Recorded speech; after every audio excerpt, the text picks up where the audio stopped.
എല്ലാവർക്കും നമസ്കാരം. Agriculture graduates ഒത്തിരി കാലമായി കാത്തിരിക്കുന്ന ഫാം അസിസ്റ്റന്റ് ഗ്രേഡ് 2 എന്ന് പറയുന്ന പോസ്റ്റിലേക്കുള്ള നോട്ടിഫിക്കേഷൻ ഉടനെ തന്നെ ഏപ്രിൽ 1 ഗസറ്റിൽ പബ്ലിഷ് ആവുകയും തുടർന്ന് നിങ്ങളുടെ PSC പ്രൊഫൈലിലേക്ക് അവൈലബിൾ ആവുകയും ചെയ്യുന്നതാണ്.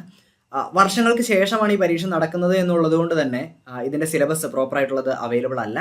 അപ്പോൾ നമുക്ക് പഠിക്കാൻ പറ്റുന്ന ഏറ്റവും മികച്ച ഒരു മാർഗം എന്ന് പറയുന്നത് കഴിഞ്ഞ ഡിഗ്രി ലെവൽ പരീക്ഷകൾ, പ്രത്യേകിച്ച് സോയിൽ സർവേ ഓഫീസർ അതുപോലെ അഗ്രികൾച്ചറൽ ഓഫീസറിന്റെ സിലബസ് എടുത്ത് കമ്പയർ ചെയ്തതിന് ശേഷം അതിലെ ടോപ്പിക്കുകൾ ഉൾപ്പെടുത്തിക്കൊണ്ട് പഠനം മുന്നോട്ട് കൊണ്ടുപോവുക എന്നുള്ളതാണ് ഈ പറയുന്ന നമ്മുടെ ഫാം അസിസ്റ്റന്റ് ഗ്രേഡ് 2 വേണ്ടിയിട്ടുള്ള മികച്ചൊരു പഠന രീതി എന്ന് പറയുന്നത്. കഴിഞ്ഞ പരീക്ഷകളിൽ ശ്രദ്ധിച്ചു കഴിഞ്ഞാൽ മനസ്സിലാവും, അഗ്രികൾച്ചറൽ എക്കണോമിക്സിൽ നിന്ന് കൃത്യമായി 10 ചോദ്യങ്ങൾ സോയിൽ സർവേ ഓഫീസറിനാണെന്നുണ്ടെങ്കിലും അതുപോലെ അഗ്രികൾച്ചറൽ ഓഫീസറിനും ചോദിച്ചിട്ടുണ്ട്. അപ്പോൾ അഗ്രികൾച്ചറൽ എക്കണോമിക്സ് എന്ന് പറയുന്ന സബ്ജക്റ്റ് നമുക്ക് തീർത്തും ഒഴിവാക്കാൻ പാടില്ലാത്ത ഒരു സബ്ജക്റ്റാണ്. അപ്പോൾ അതിൽ തന്നെ കഴിഞ്ഞ പരീക്ഷകളിൽ കൃത്യമായി റിപ്പീറ്റഡ് ആയി ചോദിച്ചിട്ടുള്ള ഒരു ഭാഗത്തിൽ നിന്നാണ് നമ്മൾ ഇന്നത്തെ ക്ലാസ് കൊണ്ടുപോകുന്നത്. അത് കൺസ്യൂമർ ബിഹേവിയറിലെ law of diminishing marginal utility എന്ന് പറയുന്ന നിയമമാണ് നമ്മൾ ഇന്നത്തെ ക്ലാസ്സിൽ ഡിസ്കസ് ചെയ്യാൻ പോകുന്നത്. കൺസ്യൂമർ ബിഹേവിയർ എന്ന് പറഞ്ഞു കഴിഞ്ഞാൽ ഒരു ഉപഭോക്താവിന്റെ കൺസ്യൂമർ സ്വഭാവം എങ്ങനെ മാത്രം വ്യത്യാസപ്പെടുന്നു എന്നുള്ളതാണ്, അല്ലേ? ഒരു ഉപഭോക്താവ് എന്ന് പറഞ്ഞാൽ ഞാനൊരു പേന ഉപയോഗിക്കുകയാണെന്നുണ്ടെങ്കിൽ ഞാൻ ഈ പേന എന്ന് പറയുന്ന ഉൽപ്പന്നത്തിന്റെ ഉപഭോക്താവാണ്. നിങ്ങൾ ഈ വീഡിയോ കാണുന്നത് ഒരു ഫോണിലൂടെ ആണെന്നുണ്ടെങ്കിൽ നിങ്ങൾ ആ ഫോണിന്റെ ഉപഭോക്താവാണ്, അല്ലേ? അല്ലെങ്കിൽ എനിക്ക് വിശക്കുന്ന സമയത്ത് ഞാനൊരു ഭക്ഷണ പദാർത്ഥം ഞാൻ പുറത്ത് പോയി ഒരു ഹോട്ടലിൽ കഴിക്കുമ്പോൾ ഞാൻ ആ ഭക്ഷണത്തിന്റെ ഉപഭോക്താവാണ്, അല്ലേ? അപ്പോൾ ഈ പറയുന്ന ഉൽപ്പന്നങ്ങളിൽ നിന്ന് അല്ലെങ്കിൽ ഉൽപ്പന്നങ്ങൾ എനിക്ക് തരുന്ന സാറ്റിസ്ഫാക്ഷനിൽ നിന്ന് എൻ്റെ ഉപഭോക്താവ് എന്നുള്ള എൻ്റെ സ്വഭാവങ്ങൾ എങ്ങനെയൊക്കെ വ്യത്യാസപ്പെടുന്നു എന്നുള്ളതാണ് നമ്മൾ ഈ പറയുന്ന കൺസ്യൂമർ ബിഹേവിയർ അനാലിസിസിൽ പഠിക്കുന്നത്. അപ്പോൾ ഈ പറയുന്ന ഒരു കൺസ്യൂമറുടെ ബിഹേവിയർ അനലൈസ് ചെയ്യുന്ന സമയത്ത് 2 രീതിയിലുള്ള അപ്രോച്ചുകളാണ് അഗ്രികൾച്ചറൽ എക്കണോമിക്സിൽ ഉപയോഗിക്കുന്നത്. ഒന്ന് കാർഡിനൽ അപ്രോച്ച്, രണ്ടാമത്തത് ഓർഡിനൽ അപ്രോച്ച്. എന്താണ് കാർഡിനൽ അപ്രോച്ച് ഓർഡിനൽ അപ്രോച്ചും തമ്മിലുള്ള വ്യത്യാസം? കാർഡിനൽ അപ്രോച്ചിൽ എങ്ങനെയാണെന്ന് വെച്ച് കഴിഞ്ഞാൽ ഒരു ഉൽപ്പന്നത്തിൽ നിന്നും ഒരു ഉപഭോക്താവിന് കിട്ടുന്ന സാറ്റിസ്ഫാക്ഷൻ ലെവല് അളക്കാൻ പറ്റുമെന്നുള്ള ഒരു അസംഷനിലാണ് കാർഡിനൽ അപ്രോച്ച് വർക്ക് ചെയ്യുന്നത്. അതേസമയം ഓർഡിനൽ അപ്രോച്ചിൽ അങ്ങനെയല്ല. ഉൽപ്പന്നത്തിൽ നിന്നും ഉപഭോക്താവിന് കിട്ടുന്ന സാറ്റിസ്ഫാക്ഷൻ ഒരിക്കലും അളക്കാൻ പറ്റില്ല. റിയലിസ്റ്റിക് ആയി നമ്മൾ ആലോചിക്കുന്ന സമയത്ത് ഒരിക്കലും നമുക്ക് അളന്നെടുക്കാൻ പറ്റുന്നതല്ല, അല്ലേ? ഞാനൊരു ബിരിയാണി കഴിക്കുന്ന സമയത്ത് അതിൽ നിന്ന് എനിക്ക് എന്തുമാത്രം സാറ്റിസ്ഫാക്ഷൻ കിട്ടുന്നു എന്ന് അളന്ന് പറയുക എന്ന് പറയുന്നത് എന്നെ കൊണ്ട് സാധിക്കുന്ന ഒരു കാര്യമല്ല. പക്ഷെ എനിക്ക് ബിരിയാണിയേക്കാൾ കൂടുതൽ മറ്റൊരു ഉൽപ്പന്നത്തെ അപേക്ഷിച്ച്, അല്ലെന്നുണ്ടെങ്കിൽ ഇപ്പോൾ ഒരു ദോശയെ അപേക്ഷിച്ച് എനിക്ക് അതിനേക്കാൾ കൂടുതലാണ് എനിക്ക് ബിരിയാണിയിൽ നിന്ന് കിട്ടുന്ന സാറ്റിസ്ഫാക്ഷൻ എന്ന് എനിക്ക് ഓർഡർ ചെയ്ത് പറയാൻ പറ്റും. അപ്പോൾ എനിക്ക് ബിരിയാണിയിൽ നിന്ന് കിട്ടുന്ന സാറ്റിസ്ഫാക്ഷൻ ദോശയേക്കാൾ കൂടുതലാണെന്ന് പറയുമ്പോൾ കൂടുതൽ സാറ്റിസ്ഫാക്ഷൻ ബിരിയാണിക്കും കുറവ് സാറ്റിസ്ഫാക്ഷൻ ദോശയ്ക്കും എന്ന് എനിക്ക് പറയാൻ പറ്റും. അങ്ങനെ ഓർഡർ ചെയ്ത് പറയുന്ന ഒരു ശാസ്ത്രശാഖയാണ് ഈ പറയുന്ന ഓർഡിനൽ അപ്രോച്ച്. പക്ഷേ കാർഡിനൽ അപ്രോച്ചിൽ അങ്ങനെയല്ല, നമ്മൾ കൃത്യമായി പറയും. അപ്പോൾ ഈ കാർഡിനൽ അപ്രോച്ച് എന്ന് പറയുന്ന ശാസ്ത്രശാഖ കൊണ്ടുവന്ന ശാസ്ത്രജ്ഞന്റെ പേര് ആൽഫ്രഡ് മാർഷാൽ എന്നാണ്. ആൽഫ്രഡ് മാർഷാൽ. ഓക്കെ. അപ്പോൾ ഈ ആൽഫ്രഡ് മാർഷാൽ ഒരു ഉൽപ്പന്നത്തിൽ നിന്ന് ഉപഭോക്താവിന് കിട്ടുന്ന സാറ്റിസ്ഫാക്ഷൻ, അല്ലേ, നമുക്ക് അതിൽ നിന്ന് കിട്ടുന്ന സംതൃപ്തി അളക്കാൻ വേണ്ടി ഒരു ഇമാജിനറി ആയിട്ടുള്ള ഒരു യൂണിറ്റ് കൊണ്ടുവന്നല്ലേ, സാങ്കല്പികമായിട്ടുള്ള ഒരു യൂണിറ്റ് കൊണ്ടുവന്നു. ആ യൂണിറ്റിന്റെ പേരാണ് യൂട്ടിൽസ്. ഫോർ എക്സാമ്പിൾ, നമ്മളിപ്പോൾ വെയിറ്റ് അളക്കാൻ വേണ്ടി കിലോഗ്രാം എന്ന് ഉപയോഗിക്കുന്നത് പോലെ, നീളം അളക്കാൻ വേണ്ടി കിലോമീറ്റർ എന്ന് ഉപയോഗിക്കുന്നത് പോലെ, അല്ലെന്നുണ്ടെങ്കിൽ ലിക്വിഡ് ആയിട്ടുള്ളത് അളക്കാൻ വേണ്ടി ലിറ്റർ എന്നൊക്കെ ഉപയോഗിക്കുന്നത് പോലെ മനുഷ്യന് ഒരു ഉൽപ്പന്നത്തിൽ നിന്ന് കിട്ടുന്ന സാറ്റിസ്ഫാക്ഷൻ അളക്കാൻ വേണ്ടി യൂട്ടിൽസ് എന്ന് പറയുന്ന ഒരു ഇമാജിനറി യൂണിറ്റ്, ഒരു സാങ്കല്പികമായിട്ടുള്ളൊരു യൂണിറ്റ് ഈ പറയുന്ന ആൽഫ്രഡ് മാർഷാൽ കൊണ്ടുവന്നു. അപ്പോൾ കാർഡിനൽ അപ്രോച്ചിൽ ഒരു ഉൽപ്പന്നത്തിൽ നിന്നും ഒരു ഉപഭോക്താവിന് കിട്ടുന്ന സാറ്റിസ്ഫാക്ഷൻ അളക്കാൻ പറ്റും. പക്ഷേ ഓർഡിനൽ അപ്രോച്ചിൽ ഒരിക്കലും ഈ പറയുന്ന സാറ്റിസ്ഫാക്ഷൻ അളക്കാൻ പറ്റില്ല. മറിച്ച് എന്ത് ചെയ്യാൻ പറ്റും? ഒന്നിനു മേലെ മറ്റൊന്ന് നമുക്ക് കൂടുതൽ ഇഷ്ടമാണെന്ന് പറയാൻ പറ്റും, അല്ലെങ്കിൽ ഒരു ഉൽപ്പന്നത്തിന് മറ്റൊരു ഉൽപ്പന്നത്തെക്കാൾ കൂടുതൽ സാറ്റിസ്ഫാക്ഷൻ തരാൻ പറ്റും എന്ന് നമുക്ക് പറയാൻ പറ്റും. അപ്പോൾ ഈ കാർഡിനൽ അപ്രോച്ചിൽ വരുന്ന വളരെ പ്രധാനപ്പെട്ട നിയമമാണ് law of diminishing marginal utility.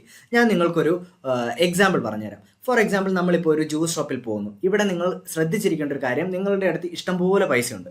Okay, നിങ്ങളുടെ അടുത്ത് ഇഷ്ടംപോലെ പൈസയുണ്ട് ആൻഡ് നിങ്ങൾക്ക് ഓറഞ്ച് ജ്യൂസ് വളരെ ഇഷ്ടമാണ്. നിങ്ങൾ ആദ്യം ഷോപ്പിലേക്ക് ചെല്ലുന്ന സമയത്ത് നിങ്ങൾ ആദ്യം ഒരു ഗ്ലാസ് ഓറഞ്ച് ജ്യൂസ് മേടിച്ച് കഴിക്കുന്നു. എന്നിട്ട് നിങ്ങളുടെ അടുത്ത് അതിൻ്റെ സാറ്റിസ്ഫാക്ഷൻ അളക്കാൻ വേണ്ടി പറയുകയാണെന്ന് പറയുന്നു. അപ്പോൾ സ്വാഭാവികമായിട്ടും ഈ യൂട്ടിൽസിൽ നമ്മൾ സപ്പോസ് നമുക്കൊരു ഒരു അസംഷൻ പോലെ നമുക്ക് പോവാം. ആദ്യത്തെ ഗ്ലാസ് കുടിക്കുന്ന സമയത്ത്, ദാഹിച്ച് വലഞ്ഞിരിക്കുന്ന ജ്യൂസ് ഷോപ്പിൽ പോകുന്ന എന്നെ സംബന്ധിച്ചിടത്തോളം ആദ്യത്തെ ഗ്ലാസ് കുടിക്കുന്ന സമയത്ത് എനിക്ക് അതിൽ നിന്ന് കിട്ടുന്ന സാറ്റിസ്ഫാക്ഷൻ ഒരു 100 യൂട്ടിൽസ് ആണെന്ന് വിചാരിക്കും. യൂട്ടിൽസ് എന്ന് പറഞ്ഞാൽ ഒന്നുമില്ല, അതിൻ്റെ അകത്തുനിന്ന് എനിക്ക് കിട്ടുന്ന സാറ്റിസ്ഫാക്ഷൻ ലെവൽ ഞാൻ ജസ്റ്റ് ഒന്ന് അളന്ന് പറയുന്നു എന്ന് മാത്രമേ ഉള്ളൂ. ആദ്യത്തെ ഗ്ലാസ് കുടിക്കുന്ന സമയത്ത് എനിക്ക് 100 യൂട്ടിൽസ് സാറ്റിസ്ഫാക്ഷൻ കിട്ടുന്നു. തുടർച്ചയായി ഞാൻ രണ്ടാമതൊരു ഗ്ലാസും കൂടി ഓർഡർ ചെയ്യുന്ന സമയത്ത് ആദ്യത്തെ ഗ്ലാസ് കുടിച്ച് അത്രയും സാറ്റിസ്ഫാക്ഷൻ എനിക്ക് കിട്ടാനുള്ള സാധ്യത കുറവാണ്, അല്ലേ? അപ്പോൾ അത് കുറയും. സ്വാഭാവികമായിട്ടും 100 യൂട്ടിൽസിനേക്കാൾ കുറവായിരിക്കും. അപ്പോൾ അത് ചിലപ്പോൾ ഒരു 80 യൂട്ടിൽസ് ആയിട്ട് ചിലപ്പോൾ കുറഞ്ഞേക്കാം. വീണ്ടും ഞാൻ ഒരു ഗ്ലാസും കൂടി ഓർഡർ ചെയ്ത് കണ്ടിന്യൂസ് ആയി ഞാൻ മൂന്നാമത്തെ ഒരു ഗ്ലാസും കൂടി ഓർഡർ ചെയ്ത് കഴിക്കണം. എൻ്റെ വയറ് ഓൾമോസ്റ്റ് നിറഞ്ഞു തുടങ്ങി. അപ്പോൾ എനിക്ക് ആദ്യത്തെ രണ്ടാമത്തെയും ഗ്ലാസ് കഴിച്ചതിൻ്റെ അത്രയും ഒന്നും സാറ്റിസ്ഫാക്ഷൻ എനിക്ക് ചിലപ്പോൾ മൂന്നാമത്തെ ഗ്ലാസ് കുടിക്കുന്ന സമയത്ത് കിട്ടിക്കോണമെന്നില്ല അല്ലേ. കാരണം ആദ്യത്തെ ഗ്ലാസ്സിന് എനിക്ക് നല്ല സാറ്റിസ്ഫാക്ഷൻ ഉണ്ടായിരുന്നു. കാരണം എന്താ, മധുരം എൻ്റെ വായിലേക്ക് ആദ്യമായി എത്തുന്നു, വയറ്റിലേക്ക് ആദ്യമായി വെള്ളം ചെല്ലുന്നു. അപ്പോൾ അതിൻ്റേതായിട്ടുള്ള ഒരു സാറ്റിസ്ഫാക്ഷൻ ഉണ്ടാകും. രണ്ടാമത്തെന്ന് പറഞ്ഞു കഴിഞ്ഞാൽ എനിക്ക് ഓൾറെഡി എൻ്റെ വായ ആ രുചിയുമായി ബന്ധപ്പെട്ടിരിക്കുകയാണ് അല്ലേ. അപ്പോൾ അതുകൊണ്ട് ആദ്യത്തെ ഇത്രയും കിട്ടുന്നില്ല. മൂന്നാമത്തത് ഞാൻ വീണ്ടും കഴിക്കുമ്പോഴത്തേക്ക് എനിക്ക് ചെറുതായിട്ട് മടുത്തു തുടങ്ങും. അപ്പോൾ എൻ്റെ സാറ്റിസ്ഫാക്ഷൻ വീണ്ടും കുറയും. അപ്പോൾ ഒന്നിനേക്കാൾ രണ്ടിനേക്കാളും കുറവായിരിക്കും. അപ്പോൾ ചിലപ്പോൾ ഒരു 60 അല്ലെങ്കിൽ ഒരു 50 യൂട്ടിൽസോ ഒക്കെ ആണെന്ന് കരുതൂ ഇല്ലേ. ഇനി നാലാമത് കഴിഞ്ഞ് അഞ്ചാമത് കഴിഞ്ഞ് ആറാമത് കഴിഞ്ഞ് അങ്ങനെ നിങ്ങൾ വീണ്ടും വീണ്ടും വീണ്ടും ഓരോ ഗ്ലാസ് ആ ഒറ്റ ഇരിപ്പിന് കുടിച്ചുകൊണ്ടിരിക്കുകയെന്ന് വിചാരിക്കൂ. ഓരോ യൂണിറ്റ് ഓഫ് അല്ലെങ്കിൽ ഓരോ ഗ്ലാസ് ഓറഞ്ച് ജ്യൂസ് കുടിക്കുന്ന സമയത്ത് നിങ്ങൾക്ക് കിട്ടുന്ന യൂട്ടിലിറ്റി അല്ലെങ്കിൽ നിങ്ങൾക്ക് കിട്ടുന്ന സാറ്റിസ്ഫാക്ഷൻ കുറഞ്ഞു കുറഞ്ഞു കുറഞ്ഞു കുറഞ്ഞു വരുന്നതായി കാണുന്നില്ലേ. ഇത് ഓൾമോസ്റ്റ് എല്ലാവർക്കും ഒരുപോലെ തന്നെയായിരിക്കും അല്ലേ. നമുക്ക് എത്ര ഇഷ്ടമുള്ള സാധനം വേണമെങ്കിലും ആയിക്കോട്ടെ, പക്ഷെ കണ്ടിന്യൂസ് ആയി നമ്മളത് കൺസ്യൂം ചെയ്യുവാണെന്നുണ്ടെങ്കിൽ, നമ്മളത് കണ്ടിന്യൂസ് ആയി ഉപയോഗിക്കുകയാണെന്നുണ്ടെങ്കിൽ നമുക്ക് സ്വാഭാവികമായിട്ടും അതിൻ്റെ ഓരോ അഡീഷണൽ യൂണിറ്റ് നമ്മൾ കൺസ്യൂം ചെയ്യുന്ന സമയത്തും നമുക്ക് കിട്ടുന്ന സാറ്റിസ്ഫാക്ഷൻ, അതിൽ നിന്ന് നമുക്ക് കിട്ടുന്ന സംതൃപ്തി കുറഞ്ഞു കുറഞ്ഞു കുറഞ്ഞു കുറഞ്ഞു വരും. ഒരു 10 ഗ്ലാസ് ഞാൻ അടുപ്പിച്ച് കുടിച്ചു കഴിഞ്ഞാൽ ചിലപ്പോൾ എനിക്ക് ഛർദ്ദിക്കാൻ വരും, എനിക്ക് ചിലപ്പോൾ വയറുവേദന തുടങ്ങും, എൻ്റെ വയറ് പൊട്ടിപ്പോകുന്ന പോലെയൊക്കെ എനിക്ക് തോന്നും അല്ലേ. അപ്പോൾ സാറ്റിസ്ഫാക്ഷൻ വളരെ വളരെ വളരെ വളരെ കുറയാണ്. അപ്പോൾ ഈ ഒരു പ്രോസസ്സിനെ വെച്ച് ഇത് ഓൾമോസ്റ്റ് ഈ പറയുന്ന എല്ലാ കൺസ്യൂമേഴ്സിനെ സംബന്ധിച്ചും കോമൺ ആയിട്ടുള്ള ഒരു എലമെൻ്റ് അല്ലേ. കണ്ടിന്യൂസ് ആയി കഴിച്ചു കഴിഞ്ഞാൽ നമുക്ക് അതിൽ നിന്ന് കിട്ടുന്ന സാറ്റിസ്ഫാക്ഷൻ കുറഞ്ഞു കുറഞ്ഞു വരുന്നുള്ളത്. അതിനെ ഒരു നിയമമാക്കിയതാണ് ഈ പറയുന്ന കൺസ്യൂമർ ബിഹേവിയറിലെ ആദ്യത്തെ നിയമം. അതാണ് law of diminishing marginal utility. ഈ law of diminishing marginal utility എന്ന് പറയുന്ന നിയമം ആദ്യമായി ഒരു നിയമമായി പറഞ്ഞിട്ടില്ലെങ്കിലും ഇതുപോലൊരു കഥയായി പറഞ്ഞു വെച്ചത് ആരാണ്? H.H. ഗോസൻ എന്ന് പറയുന്ന ഒരു ശാസ്ത്രജ്ഞനാണ്. ഈ H.H. ഗോസൻ എന്ന് പറയുന്ന ആളാണ് ഇത് ആദ്യമായി കൊണ്ടുവന്നത്. അതിനുശേഷം നമ്മൾ നേരത്തെ കാർഡിനൽ അപ്രോച്ചിൽ പറഞ്ഞ ആൽഫ്രഡ് മാർഷലാണ് ഈ പറയുന്ന ഒരു നിയമമായിട്ട് ഈ പറയുന്ന കൺസ്യൂമർ ബിഹേവിയറിനെ law of diminishing marginal utility ആയിട്ട് കൊണ്ടുവന്നത്. അപ്പോൾ H.H. ഗോസൻ ഇത് ആദ്യമായി ഫോർമുലേറ്റ് ചെയ്തത് കൊണ്ട് തന്നെ ഇതിനെ ഗോസൻസ് ഫസ്റ്റ് ലോ എന്നൊരു പേരിലും കൂടി ഈ പറയുന്ന law of diminishing marginal utility അറിയപ്പെടുന്നുണ്ട്. രണ്ടാമത്തെ കാര്യം എങ്ങനെയായിരുന്നു? ഞാൻ ഓറഞ്ച് ജ്യൂസ് കുടിക്കാൻ പോയ സമയത്ത് എൻ്റെ അടുത്ത് ഇഷ്ടംപോലെ പൈസ ഉണ്ടായിരുന്നു എന്നുള്ളൊരു അസംഷൻ ഉണ്ടായിരുന്നു. അല്ലെ, എൻ്റെ കയ്യിലുള്ള റിസോഴ്സസ് അൺലിമിറ്റഡ് ആണ്. കാരണം കണ്ടിന്യൂസ് ആയി കൺസ്യൂം ചെയ്യണമെങ്കിൽ, കണ്ടിന്യൂസ് ആയി എനിക്ക് മേടിച്ച് കഴിക്കണം എന്നുണ്ടെങ്കിൽ എൻ്റെ കയ്യിൽ റിസോഴ്സസ് അൺലിമിറ്റഡ് ആയിരിക്കണം അല്ലേ. എൻ്റെ കയ്യിൽ ഇത്ര മാത്രം പൈസ ഉണ്ടെങ്കിൽ എനിക്ക് ഇത്രയും ജ്യൂസ് മേടിച്ച് കുടിക്കാൻ പറ്റിക്കോണമെന്നില്ല. അപ്പോൾ അൺലിമിറ്റഡ് ആയിട്ടുള്ള റിസോഴ്സസ് അല്ലെങ്കിൽ അൺലിമിറ്റഡ് ആയിട്ടുള്ള മണി എൻ്റെ അടുത്ത് ഉണ്ടാവണം. അതാണ് അതിൻ്റെ ഒരു അസംഷൻ. ഇനി എന്താണ് ഈ പറയുന്ന law of diminishing marginal utility പറയുന്നത്? Additional benefit which a person derives from a given increase of his stock of a commodity brings lesser and lesser utility അല്ലേ. അതായത് എൻ്റെ അടുത്തിരിക്കുന്ന ഏത് കമ്മോഡിറ്റിയും അഡീഷണൽ ആയിട്ടൊരു കമ്മോഡിറ്റി ഞാൻ മേടിക്കുന്ന സമയത്ത് എൻ്റെ അടുത്ത് അത്ര നേരം ഉണ്ടായിരുന്ന കമ്മോഡിറ്റിയേക്കാൾ കുറവ് സാറ്റിസ്ഫാക്ഷൻ മാത്രമേ എനിക്ക് അഡീഷണലായി ഞാനൊരു കമ്മോഡിറ്റി മേടിക്കുമ്പോൾ എനിക്ക് കിട്ടുന്നുള്ളൂ എന്നുള്ളതാണ്. സ്വാഭാവികമായിട്ടും നമുക്ക് ടോട്ടൽ സാറ്റിസ്ഫാക്ഷൻ നോക്കുമ്പോൾ കൂടുന്നുണ്ടാവും. കാരണം അഡീഷണൽ ഒരു കമ്മോഡിറ്റി മേടിക്കുമ്പോൾ എനിക്ക് 5 എണ്ണം എൻ്റെ കയ്യിലിരിക്കുമ്പോൾ 6ാമത്തെ ഒരെണ്ണം കൂടി കിട്ടിയാൽ എനിക്ക് സന്തോഷമാണ്. പക്ഷേ 5ാമത്തെ ആ ഒരു കമ്മോഡിറ്റി കൺസ്യൂം ചെയ്യുന്ന സമയത്ത് കിട്ടുന്ന സാറ്റിസ്ഫാക്ഷൻ ഒരിക്കലും എനിക്ക് 6ാമത്തെ കമ്മോഡിറ്റി കൺസ്യൂം ചെയ്യുന്ന സമയത്ത് എനിക്ക് കിട്ടത്തില്ല. അപ്പോൾ അഡീഷണൽ യൂണിറ്റ് ഞാൻ കൺസ്യൂം ചെയ്യുമ്പോൾ അതിൽ നിന്ന് എനിക്ക് കിട്ടുന്ന സാറ്റിസ്ഫാക്ഷൻ അതിന് തൊട്ട് മുമ്പത്തെ യൂണിറ്റിനേക്കാൾ കുറവായിരിക്കും എന്നുള്ളതാണ് law of diminishing marginal utility പറയുന്നത്. ഇവിടെ നിങ്ങൾ ഈ യൂട്ടിലിറ്റി എന്ന് പറയുന്ന ടെർമിനോളജി വളരെ ഇമ്പോർട്ടൻ്റ് ആണ് അല്ലേ. എക്കണോമിക്സിൽ യൂട്ടിലിറ്റി എന്ന് പറയുന്നത് എന്താണ്? യൂട്ടിലിറ്റി എന്ന് പറഞ്ഞു കഴിഞ്ഞാൽ ഒന്നുമില്ല, അതിനെ നമുക്ക് വാണ്ട് സാറ്റിസ്ഫൈയിങ് പവർ എന്ന് പറയാം. വാണ്ട് സാറ്റിസ്ഫൈയിങ് പവർ, അതായത് മനുഷ്യൻ്റെ ഒരു ആവശ്യത്തെ സാറ്റിസ്ഫൈ ചെയ്യാൻ പറ്റുന്ന ഒരു കമ്മോഡിറ്റിയുടെ കഴിവിനെയാണ് നമ്മൾ യൂട്ടിലിറ്റി എന്ന് പറയുന്നത്. ഫോർ എക്സാമ്പിൾ, എൻ്റെ ദാഹം എന്ന് പറയുന്ന ആവശ്യത്തെ സാറ്റിസ്ഫൈ ചെയ്യാൻ പറ്റുന്ന ഓറഞ്ച് ജ്യൂസിൻ്റെ കഴിവിനെയാണ് യൂട്ടിലിറ്റി എന്ന് പറയുന്നത് അല്ലേ. അപ്പോൾ ആദ്യത്തെ ഗ്ലാസ് എൻ്റെ ദാഹം ശമിപ്പിക്കാൻ വേണ്ടി ആദ്യത്തെ ഗ്ലാസ് ഓറഞ്ച് ജ്യൂസിന് എന്നെ സഹായിക്കാൻ പറ്റിയതിനേക്കാൾ കുറവ് മാത്രമേ രണ്ടാമത്തെ ഗ്ലാസ്സിന് എന്നെ സഹായിക്കാൻ പറ്റിയിട്ടുള്ളൂ അല്ലേ. കാരണം എന്താ, ആദ്യം ഞാൻ ദാഹിച്ച് പറഞ്ഞിരിക്കുമായിരുന്നു, രണ്ടാമത്തെ ഒരു ഗ്ലാസ് കുടിച്ചു കഴിഞ്ഞപ്പോഴത്തേക്ക് എൻ്റെ ദാഹം കുറഞ്ഞു അല്ലേ. അപ്പോൾ എൻ്റെ ദാഹത്തെ ശമിപ്പിക്കാൻ വേണ്ടിയിട്ടുള്ള രണ്ടാമത്തെ ഗ്ലാസ് ഓറഞ്ച് ജ്യൂസിൻ്റെ കഴിവ് ആദ്യത്തെ ഗ്ലാസ് ഓറഞ്ച് ജ്യൂസിനേക്കാൾ കുറവാണ് അല്ലേ. അപ്പോൾ യൂട്ടിലിറ്റി എന്ന് പറഞ്ഞാൽ ഒന്നുമില്ല, ഒരു കമ്മോഡിറ്റിക്ക് ഒരു മനുഷ്യൻ്റെ ആവശ്യം അത് എന്തും ആയിക്കോട്ടെ. ഫോർ എക്സാമ്പിൾ, ഇപ്പോൾ വീഡിയോ കാണുക എന്ന് പറയുന്ന നിങ്ങളുടെ ആവശ്യത്തെ സാറ്റിസ്ഫൈ ചെയ്യുന്ന ഫോണിൻ്റെ കഴിവിനെയാണ് നിങ്ങളുടെ കയ്യിലിരിക്കുന്ന ഫോണിൻ്റെ യൂട്ടിലിറ്റി എന്ന് പറയുന്നത്. അപ്പോൾ ഒന്നുമില്ല, ഇതിനൊരു വാണ്ട് സാറ്റിസ്ഫൈയിങ് പവർ എന്നുള്ള ടെർമിനോളജി ആയിട്ട് യൂട്ടിലിറ്റിനെ കണ്ടാൽ മതി. ഇപ്പോൾ രണ്ട് രീതിയിലുള്ള യൂട്ടിലിറ്റി നമ്മൾ ഈ പറയുന്ന എക്കണോമിക്സിൽ പറയുന്നുണ്ട്. ഒന്ന് മാർജിനൽ യൂട്ടിലിറ്റിയും രണ്ടാമത്തത് ടോട്ടൽ യൂട്ടിലിറ്റിയും. മാർജിനൽ യൂട്ടിലിറ്റി എന്ന് പറയുന്നത് എന്താണ്? അഡീഷണൽ ആയിട്ട് എനിക്ക് ഞാനൊരു ക്വാണ്ടിറ്റി കൺസ്യൂം ചെയ്യുമ്പോൾ, അഡീഷണൽ ആയി ഞാനൊരു ഓറഞ്ച് ജ്യൂസ് കൺസ്യൂം ചെയ്യുമ്പോൾ അതിൽ നിന്ന് എനിക്ക് കിട്ടുന്ന സാറ്റിസ്ഫാക്ഷൻ. ഫോർ എക്സാമ്പിൾ, 100 യൂട്ടിലിറ്റി, നേരത്തെ സ്ലൈഡ് നോക്കിയേ, 100 യൂട്ടിൽസ് ആയിരുന്നു എനിക്ക് ആദ്യത്തെ ഗ്ലാസ്സിൽ നിന്ന് കിട്ടിയത് അല്ലേ. പക്ഷേ രണ്ടാമത്തെ ഗ്ലാസ് കുടിച്ച സമയത്ത് എനിക്ക് കിട്ടിയത് 80 യൂട്ടിൽസ് ആണ്. അപ്പോൾ ഒന്നാമത്തെ ഗ്ലാസ്സിൽ നിന്ന് എനിക്ക് 100 യൂട്ടിൽസ് കിട്ടിയപ്പോൾ ഒന്നാമത്തെ ഗ്ലാസ്സിൽ നിന്ന് എനിക്ക് കിട്ടിയ മാർജിനൽ യൂട്ടിലിറ്റി 100 യൂട്ടിൽസ്. രണ്ടാമത്തെ ഗ്ലാസ്സിൽ നിന്ന് എനിക്ക് കിട്ടിയത് 80 യൂട്ടിൽസ് അല്ലേ. പക്ഷേ ടോട്ടൽ യൂട്ടിലിറ്റി എന്ന് പറയുന്നത് എന്താണ്? മൊത്തത്തിൽ എനിക്ക് കിട്ടുന്ന സാറ്റിസ്ഫാക്ഷൻ അല്ലേ. അപ്പോൾ 2 ഗ്ലാസ് കൺസ്യൂം ചെയ്ത് കഴിയുന്ന സമയത്ത് എനിക്ക് കിട്ടുന്ന ടോട്ടൽ സാറ്റിസ്ഫാക്ഷൻ എങ്ങനെയാണ് ഞാൻ കണ്ടുപിടിക്കുക? ഓരോ ക്വാണ്ടിറ്റി കൺസ്യൂം ചെയ്യുന്ന സമയത്ത് എനിക്ക് കിട്ടുന്ന ഇൻഡിവിജ്വൽ യൂട്ടിലിറ്റി എല്ലാം കൂടി കൂട്ടി കഴിയുമ്പോൾ എനിക്ക് ടോട്ടൽ യൂട്ടിലിറ്റി കിട്ടും അല്ലേ. അപ്പോൾ രണ്ടാമത്തെ ഗ്ലാസ് ആകുമ്പോഴത്തേക്കും എനിക്ക് കിട്ടുന്ന സാറ്റിസ്ഫാക്ഷൻ 180 യൂട്ടിൽസ് ആയിരിക്കും അല്ലേ. 180 യൂട്ടിൽസ് ആയിരിക്കും. കാരണം ആദ്യത്തെ ക്ലാസ്സിന്റെ 100 യൂട്ടിൽസ് ഉണ്ട്, രണ്ടാമത്തെ ക്ലാസ്സിന്റെ 80 യൂട്ടിൽസ് ഉണ്ട്. ഇനി മൂന്നാമത്തെ ക്ലാസ് കുടിക്കുന്ന സമയത്തോ 180 യൂട്ടിൽസ് ഓൾറെഡി എനിക്ക് ടോട്ടൽ യൂട്ടിലിറ്റി ഉണ്ടായിരുന്നു. അതിന്റെ കൂടെ ഒരു 50 യൂട്ടിലിറ്റിയും കൂടി കൂടുവാണ് അല്ലേ. മൂന്നാമത്തെ ഗ്ലാസ് ഓറഞ്ച് ജ്യൂസിന്റെ മാർജിനൽ യൂട്ടിലിറ്റിയാണ് 50 യൂട്ടിൽസ്. പക്ഷേ 3 ഗ്ലാസും കൂടി ഒരുമിച്ച് കുടിക്കുന്ന സമയത്ത് എനിക്ക് കിട്ടുന്നത് 100 പ്ലസ് 80 പ്ലസ് 50, അങ്ങനെ 100, 80, 180, 180, 50, 230 യൂട്ടിൽസ് ആയിട്ട് എൻ്റെ ടോട്ടൽ സാറ്റിസ്ഫാക്ഷൻ കൂടിക്കൊണ്ടിരിക്കുകയാണ് അല്ലേ. ടോട്ടൽ സാറ്റിസ്ഫാക്ഷൻ 230 യൂട്ടിൽസ് ആയിട്ട് മൂന്നാമത്തെ ക്ലാസ് ആയപ്പോഴത്തേക്കും കൂടി. അപ്പോൾ മാർജിനൽ യൂട്ടിലിറ്റി എന്ന് പറഞ്ഞു കഴിഞ്ഞാൽ അഡീഷണൽ നമ്മളൊരു ക്വാണ്ടിറ്റി കൺസ്യൂം ചെയ്യുന്ന സമയത്ത് എനിക്ക് കിട്ടുന്ന യൂട്ടിലിറ്റി. ടോട്ടൽ യൂട്ടിലിറ്റി എന്ന് പറഞ്ഞു കഴിഞ്ഞാൽ എന്താ?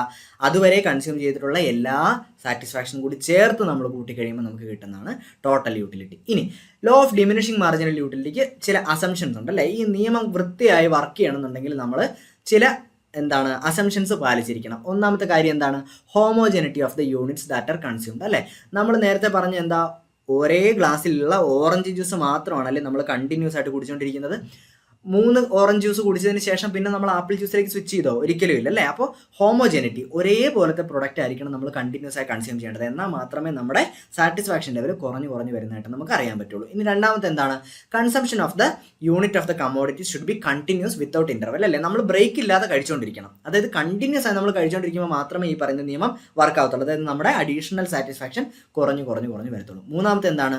During the particular activity it is also assumed that tastes, preferences, income etcetera remain unchanged. അതായത് ഈ പറയുന്ന കൺസംഷൻ പ്രോസസ്സിലുടനീളം ശ്രദ്ധിച്ചിരിക്കേണ്ട ഒരു കാര്യം, നമ്മളുടെ ടേസ്റ്റുകളും പ്രിഫറൻസുകളും ഒന്നും മാറാൻ പാടില്ല. കഴിച്ചുകൊണ്ടിരിക്കുന്നതിനിടയ്ക്ക് എനിക്ക് പെട്ടെന്ന് എൻ്റെ ടേസ്റ്റ് മാറി എനിക്ക് ആപ്പിൾ ജ്യൂസിനോട് ഇഷ്ടം തോന്നിക്കഴിഞ്ഞാൽ ചിലപ്പോൾ ഈ പറയുന്ന നിയമം കൃത്യമായി വർക്ക് ചെയ്തോണമെന്നില്ല. അപ്പോൾ ഇതാണ് assumptions of law of diminishing marginal utility. അപ്പോൾ ഒന്നും കൂടി ഓർമ്മിപ്പിക്കുകയാണ്. മാർജിനൽ യൂട്ടിലിറ്റി എന്ന് പറഞ്ഞാൽ അഡീഷണൽ ഞാൻ കഴിക്കാൻ പോകുന്ന ഓറഞ്ച് ജ്യൂസിൽ നിന്ന് എനിക്ക് കിട്ടുന്ന സാറ്റിസ്ഫാക്ഷൻ. ടോട്ടൽ യൂട്ടിലിറ്റി എന്ന് പറഞ്ഞാൽ അത്ര നേരം ഞാൻ കഴിച്ചുകൊണ്ടിരുന്ന ക്വാണ്ടിറ്റി എത്രയാണോ അതിൽ നിന്നൊക്കെ എനിക്ക് കിട്ടിയ സാറ്റിസ്ഫാക്ഷൻ എല്ലാം കൂടി കൂട്ടിച്ചേർത്തെടുത്ത് കഴിഞ്ഞാൽ അത് ടോട്ടൽ യൂട്ടിലിറ്റി ആയിട്ട് മാറും. അപ്പോൾ നമ്മൾ ഈ പറയുന്ന മറ്റൊരു എക്സാമ്പിളിലേക്ക് പോവുകയാണ്. ഞാൻ മാങ്ങ കഴിക്കാൻ പോവാണ്. ഓരോ മാങ്ങയായും കഴിച്ചുകൊണ്ടിരിക്കുകയാണ്. ആദ്യം ഞാൻ മാങ്ങ കഴിക്കുന്നില്ല, അപ്പോൾ എനിക്ക് 0 ടോട്ടൽ യൂട്ടിലിറ്റിയാണ്. മാർജിനൽ യൂട്ടിലിറ്റി അവിടെ ഇല്ലല്ലേ. പിന്നെ ഞാൻ ആദ്യത്തെ മാങ്ങ കഴിച്ചു. ആദ്യത്തെ മാങ്ങയിൽ നിന്ന് എനിക്ക് എത്ര മാർജിനൽ യൂട്ടിലിറ്റി കിട്ടി? 20 യൂട്ടിൽസ് കിട്ടി അല്ലേ. 20 യൂട്ടിൽസ് കിട്ടി. രണ്ടാമത്തിൽ നിന്ന് സ്വാഭാവികമായിട്ടും ഒന്നിൽ നിന്ന് രണ്ടാമത്തേതായി കഴിഞ്ഞപ്പോഴത്തേക്കും രണ്ടാമത്തിൽ നിന്ന് എനിക്ക് കിട്ടിയ യൂട്ടിലിറ്റി 16 യൂട്ടിൽസ് ആണ്. സ്വാഭാവികമായിട്ടും ഒന്നിൽ നിന്ന് കുറവായിരിക്കും അല്ലേ law of diminishing marginal utility വെച്ചിട്ട്. അങ്ങനെ 3 ആയി, 4 ആയി, 5 ആയി. അങ്ങനെ ഓരോ മാങ്ങ ഞാൻ കൂടുതൽ കഴിച്ചുകൊണ്ടിരിക്കുമ്പോഴും ഓരോ അഡീഷണൽ മാങ്ങയിൽ നിന്ന് എനിക്ക് കിട്ടുന്ന സാറ്റിസ്ഫാക്ഷൻ കുറഞ്ഞു വരുന്നതായിട്ട് കാണാൻ പറ്റും. പക്ഷേ ടോട്ടൽ യൂട്ടിലിറ്റി എന്താ സംഭവിക്കുന്നത്? കൂടി വരുന്നതായിട്ട് കാണാം അല്ലേ. ഒന്നാമത്തതിൽ നിന്ന് ടോട്ടൽ യൂട്ടിലിറ്റി 20 കിട്ടി. രണ്ടാമത്തെ യൂണിറ്റിൽ എന്താ സംഭവിച്ചു? ഒന്നാമത്തതിൽ നിന്നുള്ള 20 യൂട്ടിൽസും രണ്ടാമത്തതിൽ നിന്നുള്ള 16 കൂടി ചേർത്ത് 36 യൂട്ടിലിറ്റി അല്ലേ. അപ്പോൾ കൂടുതൽ കഴിക്കുന്തോറും എൻ്റെ ടോട്ടൽ യൂട്ടിലിറ്റി കൂടുന്നതായിട്ടും കാണാൻ പറ്റുന്നുണ്ട്, മാർജിനൽ യൂട്ടിലിറ്റി കുറയുന്നതായിട്ടും കാണാൻ പറ്റുന്നുണ്ട്. പക്ഷേ ഇവിടെ എന്താ സംഭവിക്കുന്നത് നോക്കിയാൽ മാർജിനൽ യൂട്ടിലിറ്റി കുറഞ്ഞ് 0 എന്ന് പറയുന്ന 0 യൂട്ടിലിറ്റി, 0 സാറ്റിസ്ഫാക്ഷൻ എത്തുന്നുണ്ട് അല്ലേ നോക്കി. അതായത് 5ൽ നിന്ന് 6ലേക്ക് 5ാമത്തെ മാങ്ങയിൽ നിന്ന് 6ാമത്തെ മാങ്ങയിലേക്ക് ഞാൻ കഴിച്ചു കഴിഞ്ഞപ്പോഴത്തേക്കും എനിക്ക് സാറ്റിസ്ഫാക്ഷൻ ലെവൽ 0 ആയി. അതായത് ഒരെണ്ണം അഡീഷണൽ കഴിച്ചിട്ടും എനിക്ക് കൂടുതൽ സാറ്റിസ്ഫാക്ഷൻ ഒന്നും കിട്ടുന്നില്ല. പക്ഷെ അവിടെ എന്ത് സംഭവിച്ചെന്ന് നോക്കിയേ, ടോട്ടൽ യൂട്ടിലിറ്റി അവിടെ മാക്സിമം അല്ലേ, കൂടി 60 ആയി. പക്ഷെ പിന്നെ അതിന് ശേഷം കഴിക്കുമ്പോൾ എന്താ സംഭവിക്കുക? അതായത് ഈ 0 അഡീഷണൽ യൂട്ടിലിറ്റി എന്ന് പറയുമ്പോൾ എന്താ, എൻ്റെ വയറ് നിറഞ്ഞ് എനിക്ക് മതിയായി. പിന്നെ എന്നെ നിർബന്ധിച്ചൊരു മാങ്ങ കഴിപ്പിച്ച് കഴിഞ്ഞാൽ സ്വാഭാവികമായിട്ട് എനിക്ക് ഛർദ്ദിക്കാൻ വരും, അല്ലെങ്കിൽ എനിക്ക് വയറുവേദന തുടങ്ങും അല്ലേ. അതുകൊണ്ടാണ് അതിന് നെഗറ്റീവ് യൂട്ടിലിറ്റി ആയിട്ട് പറയുന്നത് ഇല്ലേ. മാത്തമാറ്റിക്കൽ ആയിട്ടുള്ള ഒരു സംഗതിയാണെന്നുണ്ടെങ്കിൽ നമുക്ക് നമ്മുടെ റിയൽ ലൈഫ് സിനാറിയോ ആയിട്ട് വെച്ച് നമുക്ക് ഇതിനെ കണക്ട് ചെയ്യാൻ പറ്റുന്നില്ലേ.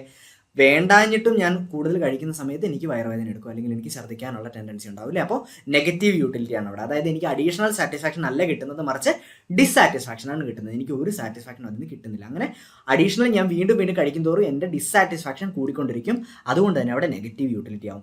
ആൻഡ് എൻ്റെ ടോട്ടൽ യൂട്ടിലിറ്റി മാക്സിമമായി നിന്നത് എന്ത് ചെയ്യും, കുറഞ്ഞു വരുന്നതായിട്ടും കാണാൻ പറ്റും. ഈ പറയുന്ന സെയിം ടേബിൾ നമ്മളൊരു ഗ്രാഫിലേക്ക് റെപ്രസെൻറ്റ് ചെയ്യുന്ന സമയത്ത് എന്താ സംഭവിക്കുന്നത് നോക്കിയേ. ആദ്യത്തെ ഗ്രാഫിൽ ടോട്ടൽ യൂട്ടിലിറ്റിയാണ് നമ്മൾ y ആക്സിസിൽ കൊടുത്തേക്കുന്നത്. എക്സ് ആക്സിസിൽ യൂണിറ്റ് ഓഫ് ഗുഡ്സ് അല്ലേ, 1 മാങ്ങ 2 മാങ്ങ 3 മാങ്ങ. എന്താ സംഭവിക്കുന്നത് നോക്കി, ടോട്ടൽ യൂട്ടിലിറ്റി കൂടി കൂടി കൂടി കൂടി പോകുന്നതായിട്ട് കാണാം അല്ലെ. ഒരു പോയിന്റ് എത്തിക്കഴിഞ്ഞാൽ 5ാമത്തെ മാങ്ങയിൽ ഇത് മാക്സിമം ആയി അല്ലേ, 5ാമത്തെ മാങ്ങയിൽ ഇത് മാക്സിമം ആയി. 6ാമത്തെ മാങ്ങയായി കഴിഞ്ഞപ്പോഴും അത് അതുപോലെ നിൽക്കുകയാണ് അല്ലേ. 30-നും 35-നും ഇടയിലുള്ള ഏതോ ഒരു പോയിന്റിൽ ഈ പറയുന്ന ടോട്ടൽ യൂട്ടിലിറ്റി നിന്നു. ആൻഡ് ഇവിടെ ടോട്ടൽ യൂട്ടിലിറ്റി മാറാതെ നിൽക്കുകയാണ് അല്ലേ. ഈ പോയിന്റിന് നമ്മൾ പറയുന്ന പേരാണെന്ത്, പോയിന്റ് ഓഫ് സറ്റേഷൻ എന്ന് പറയും അല്ലേ. പോയിന്റ് ഓഫ് സറ്റേഷൻ, അതായത് എനിക്ക് മതിയായി, അല്ലെങ്കിൽ എന്ത് പറയാം, പോയിന്റ് ഓഫ് സാറ്റിസ്ഫാക്ഷൻ എന്ന് വേണമെങ്കിൽ പറയാം. പോയിന്റ് ഓഫ് സാറ്റിസ്ഫാക്ഷൻ എന്നും എനിക്ക് വേണമെങ്കിൽ പറയാം. അങ്ങനെ ടോട്ടൽ യൂട്ടിലിറ്റി കൂടി കൂടി കൂടി വരുന്നു. ഇതേ സമയത്ത് നമ്മൾ ഇതിന്റെ കൂടെ തന്നെ മാർജിനൽ യൂട്ടിലിറ്റി എന്നോടത്ത് എന്താണ് പ്ലോട്ട് ചെയ്ത് കഴിഞ്ഞാൽ എന്ത് സംഭവിക്കുന്നു നോക്കിയേ.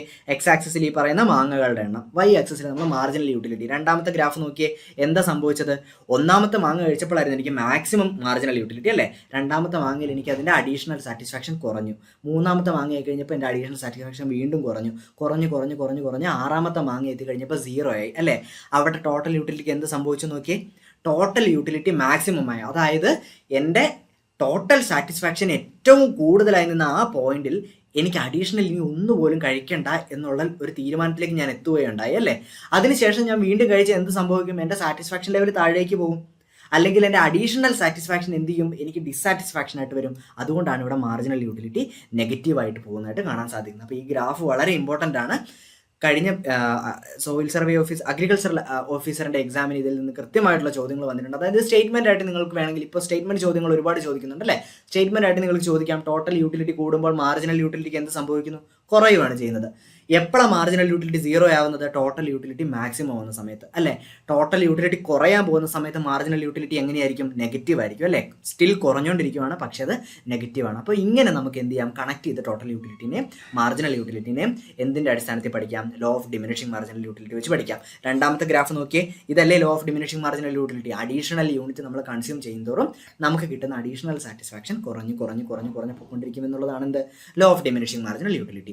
ഇനി എന്താ നോക്കിയേ, marginal utilities maximum at the beginning of consumption അല്ലേ. നമ്മൾ കഴിക്കാൻ തുടങ്ങുന്ന സമയത്താണ് നമ്മുടെ അഡീഷണൽ സാറ്റിസ്ഫാക്ഷൻ ഏറ്റവും കൂടുതലായിരിക്കുന്നത്. പക്ഷേ കണ്ടിന്യൂസ് ആയി കൺസ്യൂം ചെയ്യുമ്പോൾ മാർജിനൽ യൂട്ടിലിറ്റി കുറഞ്ഞു വരും. ഇനി പോയിന്റ് ഓഫ് മാക്സിമം സാറ്റിസ്ഫാക്ഷൻ അല്ലെങ്കിൽ പോയിന്റ് ഓഫ് സറ്റേഷനിൽ എന്താ സംഭവിച്ചത്, ടോട്ടൽ യൂട്ടിലിറ്റി അവിടെ മാക്സിമം ആയിരുന്നു അല്ലേ. നോക്കിയ ഗ്രാഫിൽ ടോട്ടൽ യൂട്ടിലിറ്റി അവിടെ മാക്സിമം ആയിരുന്നു. പക്ഷേ അതേ കറസ്പോണ്ടിങ് ആയ മാർജിനൽ യൂട്ടിലിറ്റി എടുത്താലോ, മാർജിനൽ യൂട്ടിലിറ്റി അവിടെ 0 ആണ്. ഇനി പോയിന്റ് ഓഫ് സറ്റേഷന് ശേഷം എന്താ സംഭവിച്ചത്, മാർജിനൽ യൂട്ടിലിറ്റി നെഗറ്റീവ് ആണ് അല്ലേ. അതായത് എനിക്ക് വയറുവേദന എടുത്ത് തുടങ്ങി, അല്ലെങ്കിൽ എനിക്ക് ഛർദ്ദിക്കാനുള്ള ടെൻഡൻസി തുടങ്ങി. അപ്പോൾ മാർജിനൽ യൂട്ടിലിറ്റി നെഗറ്റീവ് ആണെന്ന് നമ്മൾ കണ്ടു. അതുപോലെ ടോട്ടൽ യൂട്ടിലിറ്റി എന്ത് ചെയ്യുന്നു, ഡിക്രീസ് ചെയ്യുന്നു എന്ന് നമ്മൾ കണ്ടു. ഓക്കെ, ഇനി എന്താണ് ഇമ്പോർട്ടൻസ്, ഈ ലോ ഓഫ് ഡിമിനിഷിംഗ് മാർജിനൽ യൂട്ടിലിറ്റിയുടെ ഇമ്പോർട്ടൻസ് എന്തൊക്കെയാണ്.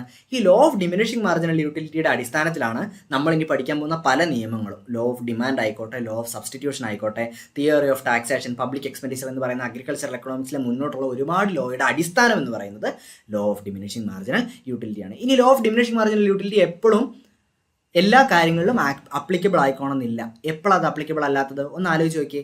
മൈസേഴ്സിൻ്റെ കാര്യത്തിൽ, പിശുക്കന്മാരുടെ കാര്യം എടുത്തു കഴിഞ്ഞാൽ നമ്മൾ ആദ്യം പറഞ്ഞില്ലേ, അബണ്ടൻ്റ് ആയി നമ്മുടെ കയ്യിൽ റിസോഴ്സസ് ഉണ്ടാവുകയും അത് അതുപോലെ ചിലവാക്കുകയും ചെയ്തു കഴിഞ്ഞാൽ മാത്രമേ നമുക്ക് ഇതുപോലെ ഓറഞ്ച് ജ്യൂസുകൾ കണ്ടിന്യൂസ് ആയി കഴിക്കാൻ പറ്റത്തുള്ളൂ അല്ലേ. പക്ഷേ പിശുക്കന്മാരുടെ കാര്യം അങ്ങനെയല്ല. നമ്മുടെ കയ്യിലിരിക്കുന്ന ഓരോ രൂപ പോയി കഴിയുന്ന സമയത്തും അവർക്ക് കൂടുതൽ പേടിയായിരിക്കും അല്ലേ. അപ്പോൾ ഓരോ രൂപ കൂടുതൽ ചിലവാക്കുമ്പോൾ അവർക്ക് അതിൽ നിന്ന് കിട്ടുന്ന സാറ്റിസ്ഫാക്ഷൻ ചിലപ്പോൾ കൂടുതലായിരിക്കും. അപ്പോൾ ഒരിക്കലും അത് ലോ ഓഫ് ഡിമിനിഷിംഗ് മാർജിനൽ യൂട്ടിലിറ്റിയിൽ വരത്തില്ല. അപ്പോൾ പിശുക്കന്മാരെ സംബന്ധിച്ചിടത്തോളം ഒരിക്കലും എന്ത് ചെയ്യാൻ പറ്റില്ല, law of diminishing marginal utility follow ചെയ്യുന്നതായിട്ട് നമുക്ക് കാണാൻ പറ്റില്ല. രണ്ടാമത്തെ കാര്യം എന്താ, persons who have drinking gambling habits. ഇപ്പോൾ കുടിയന്മാരുടെ കാര്യം എടുത്ത് നോക്കൂ, അല്ലെങ്കിൽ എന്തെങ്കിലും അഡിക്ഷൻ പ്രോബ്ലം ഉള്ളവരുടെ കാര്യം എടുത്ത് നോക്കൂ. അഡീഷണൽ ഓരോ ഡ്രിങ്ക് കഴിക്കുമ്പോഴോ അല്ലെങ്കിൽ അഡീഷണൽ ഓരോ യൂണിറ്റ് കൺസ്യൂം ചെയ്യുമ്പോഴും കൂടുതൽ അഡിക്റ്റ് ആവുകയും കൂടുതൽ അതിനോട് സാറ്റിസ്ഫാക്ഷൻ വരികയാണ് അവർക്ക് ചെയ്യുന്നത് അല്ലേ. അപ്പോൾ ഒരിക്കലും അവിടെയും law of diminishing marginal utility വർക്കാവത്തില്ല. മൂന്നാമത്തെ കാര്യം എന്താണ്, persons who enjoys their hobbies അല്ലേ. നമുക്കൊരു ഹോബി, ഫോർ എക്സാമ്പിൾ എനിക്ക് വളരെ ഇഷ്ടമുള്ളൊരു കാര്യമാണ് പുസ്തകങ്ങൾ വായിക്കുക എന്ന് പറയുന്നത്. കൂടുതൽ വായിക്കുമ്പോൾ എനിക്ക് മടുപ്പല്ല വരിക, കാരണം അതെനിക്ക് ഇഷ്ടമുള്ളൊരു കാര്യമായതുകൊണ്ട് ഞാൻ അഡീഷണൽ യൂണിറ്റ് എനിക്ക് കൺസ്യൂം ചെയ്യുമ്പോൾ എനിക്ക് കൂടുതൽ സാറ്റിസ്ഫാക്ഷൻ വരും. അപ്പോൾ ഹോബിയുടെ കാര്യത്തിലും ഒരിക്കലും law of diminishing marginal utility applicable ആയിക്കോണമെന്നില്ല. അപ്പോൾ എല്ലാ സാഹചര്യങ്ങളിലും ഇത് ആപ്ലിക്കബിൾ ആയിക്കോണമെന്നില്ല. പക്ഷേ നമ്മൾ നേരത്തെ പറഞ്ഞ അസംഷൻസ് വെച്ച് നോക്കുന്ന സമയത്ത് മാത്രമാണ് കൺസ്യൂമർ ബിഹേവിയറിനെ നമുക്ക് ഇങ്ങനെ ഡിഫൈൻ ചെയ്യാൻ പറ്റുന്നത് അല്ലേ. അപ്പോൾ ഓറഞ്ച് ജ്യൂസ് കഴിക്കാൻ പോകുന്ന ഒരാളുടെ, നമ്മുടെ എല്ലാവരുടെയും സ്വഭാവം ഏതാണ്ട് ഇതുപോലെ തന്നെ ആയിരിക്കുമെന്ന് നമ്മൾ പറഞ്ഞപ്പോൾ അതിനെ ഒരു നിയമമാക്കി മാറ്റി എന്ന് മാത്രമേ ഉള്ളൂ. അപ്പോൾ ഇത്രയാണ് ലോ ഓഫ് ഡിമിനിഷിംഗ് മാർജിനൽ യൂട്ടിലിറ്റിയിൽ നമ്മളിന്ന് ഡിസ്കസ് ചെയ്യുന്നത്. അപ്പോൾ നേരത്തെ പറഞ്ഞതുപോലെ തന്നെ നമ്മുടെ ഫാം അസിസ്റ്റന്റ് ഗ്രേഡ് 2-ന്റെ ഒരു ഇന്റൻസീവ് ബാച്ച് ബിഗ് ലേണിംഗിൽ ഉടനെ തന്നെ തുടങ്ങുന്നുണ്ട്. അപ്പോൾ താല്പര്യമുള്ളവരൊക്കെ അതിന് ജോയിൻ ചെയ്യാം. നമുക്ക് ഒരുമിച്ച് പഠിച്ചു പോകാം ആൻഡ് ഒരുമിച്ച് തന്നെ നമുക്ക് ജോലി മേടിക്കാം. ഇനി രണ്ടാമത്തെ കാര്യം എന്താണ്, താഴെ കൊടുത്തിരിക്കുന്ന ഗൂഗിൾ ഫോമിൽ ഇതിന് വേണ്ടിയിട്ടുള്ള ഫർദർ ഡീറ്റെയിൽസ് അറിയാൻ വേണ്ടിയിട്ട് നിങ്ങളുടെ ഗൂഗിൾ ഫോം ഒന്ന് ഫില്ല് ചെയ്ത് കൊടുക്കുക. അതുപോലെ തന്നെ തുടർന്നും ഇനി ഒരുപാട് സബ്ജക്ട് ഡിസ്കഷൻ ആണെന്നുണ്ടെങ്കിലും അതുപോലെ തന്നെ പരീക്ഷയുമായി ബന്ധപ്പെട്ടിട്ടുള്ള നോട്ടിഫിക്കേഷൻസ് ആണെന്നുണ്ടെങ്കിലും വിവരങ്ങളാണെന്നുണ്ടെങ്കിലും ഒക്കെ ഈ പറയുന്ന വീഡിയോസ് നമുക്ക് ഈ പറയുന്ന യൂട്യൂബ് ചാനലിൽ നിങ്ങൾക്ക് കിട്ടുന്നതാണ്. അപ്പോൾ അതുകൊണ്ട് തന്നെ സബ്സ്ക്രൈബ് ചെയ്യാത്തവർ ഉടനെ തന്നെ നമ്മുടെ യൂട്യൂബ് ചാനലും സബ്സ്ക്രൈബ് ചെയ്യുക. അപ്പോൾ വരും ദിവസങ്ങളിൽ വരും ക്ലാസ്സുകളിൽ നമുക്ക് വീണ്ടും കാണാം. താങ്ക്